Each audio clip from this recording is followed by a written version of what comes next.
Mesdames et messieurs, bonjour et bienvenue dans ce dernier numéro de Gatigo de l'année 2023. Les premiers ministres des pays de l'Alliance des États du Sahel sont à Niamey au Niger pour un meeting ce 29 décembre 2023. Il est question pour ces premiers ministres, notamment du Mali, Burkina Faso et du Niger, de réaffirmer lors de cette rencontre leur engagement en faveur de la souveraineté et de la stabilité dans la région. L'information est donnée par l'AES sur sa page X.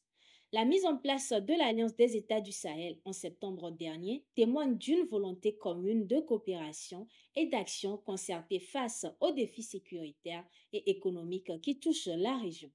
La présence des premiers ministres à Niamey revêt donc une grande importance, mettant en exergue l'unité et la solidarité entre ces nations voisines.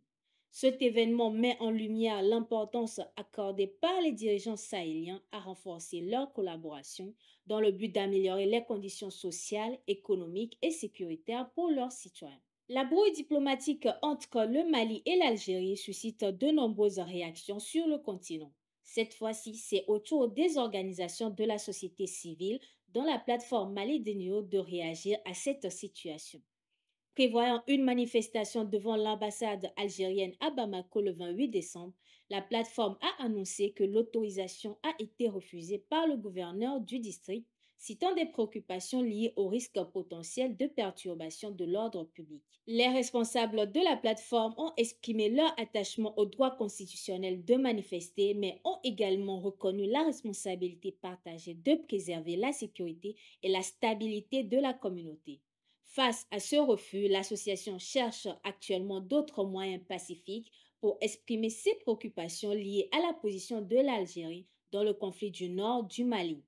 Nous explorons actuellement d'autres voies pour exprimer nos préoccupations de manière constructive et pacifique, ont-ils indiqué dans leur communiqué. Cette tension diplomatique résulte de la visite en Algérie de rebelles Touaregs, provoquant des différences d'interprétation entre Bamako et Alger.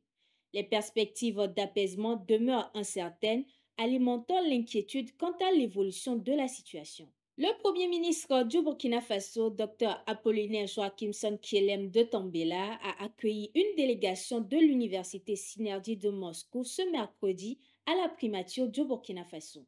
Les universitaires de Moscou ont présenté l'Université Synergie partant des activités aux ambitions. En effet, l'Université Synergie établie à Moscou a un modèle éducatif à temps plein couvrant un vaste spectre éducatif de la maternelle à l'enseignement supérieur. Selon le président de la corporation Synergie, Vadim Lobov, l'institution compte actuellement plus de 200 000 étudiants, dont près de 10% sont des étudiants étrangers. Cependant, le Premier ministre burkinabé a soulevé des préoccupations importantes lors de la rencontre. Le défi de la langue d'enseignement se pose car au Burkina Faso, la langue russe est peu répandue. Comment cela sera-t-il résolu et ne surgira-t-il pas un problème linguistique? Le deuxième obstacle concerne les déplacements.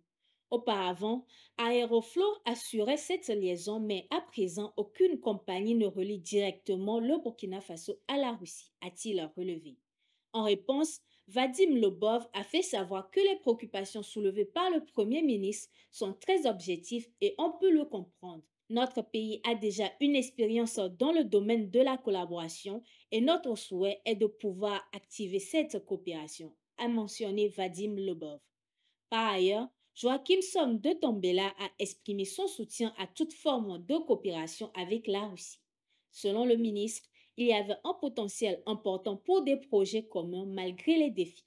La Cour suprême du Tchad a officialisé ce jeudi la victoire du oui au référendum sur la nouvelle constitution avec un soutien écrasant de 85,90% des suffrages.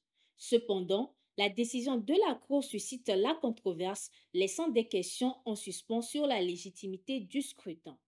Les résultats définitifs ont été annoncés lors d'une conférence de presse révélant que le taux de participation s'élevait à 62,8%. La Cour suprême a rejeté le recours du bloc fédéral, une coalition de l'opposition qui avait demandé l'annulation des résultats en raison de multiples irrégularités signalées lors du vote. Pour certains membres de l'opposition et de la société civile, Le résultat du référendum semble être un plébiscite visant à préparer l'élection du président de transition, le général Mahamat Idriss Déby. En effet, le nouveau texte, bien que comportant quelques ajustements tels que l'élection des gouverneurs de province et des sénateurs, maintient largement le pouvoir entre les mains du chef de l'État. L'opposition ayant appelé au boycott qualifie le processus de second coup d'État orchestré par Mahamat Idriss Déby Itno. Le président du groupe de concertation des acteurs politiques, Max Kemkoy, remet en question la légitimité des résultats, affirmant qu'ils ne sont pas crédibles. Mahamat Déby, âgé de 37 ans, avait été désigné président de transition par l'armée en avril 2021 après la mort de son père Idriss Déby Itno, qui avait dirigé le pays pendant plus de 30 ans.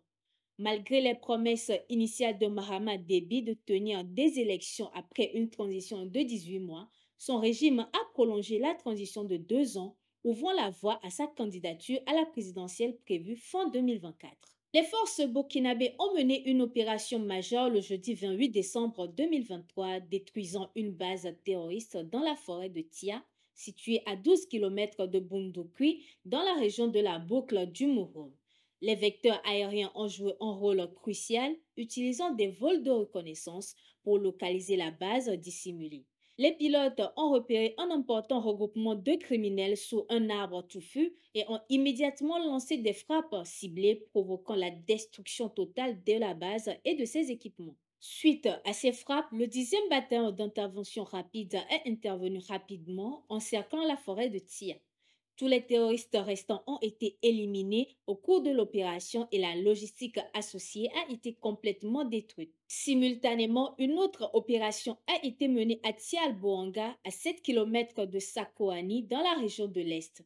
Alors que les terroristes se trouvaient dans une réunion de planification, un missile aérien a été largué, les consumant ainsi que leur équipement. L'armée burkinabé soutenue par les volontaires pour la défense de la patrie intensifie ses opérations contre les groupes terroristes dans le cadre de sa lutte contre l'insécurité.